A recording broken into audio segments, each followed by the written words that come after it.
Got a question from Chet in Swanee. He says, how do we make sure to invest dollars that get a good return when prepping our home for sale? And what a great question.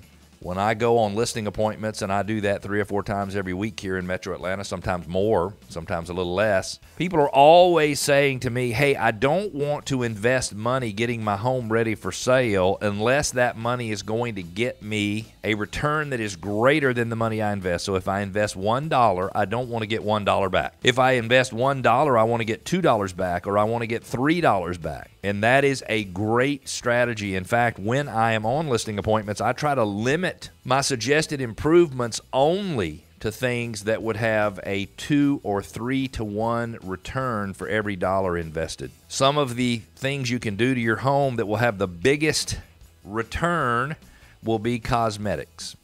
So if you're going to totally redo a kitchen, rip everything out and redo it, I believe according to the National Association of Realtors, you will recoup somewhere between 65 and 80% of that investment. If you, however, take a dated kitchen and pop the old countertops off and pop new ones on, and put a new backsplash in place, and maybe paint the cabinets that are a wood color, maybe paint them white, then you might find for every dollar you spend on that, you might get a $2, $3, or even a $4 return. We talked about in the first or second segment of this show, if you're going to improve your property prior to selling it, you want to stay focused on the kitchen and the master bath. You want to be focused on cosmetic stuff throughout the home.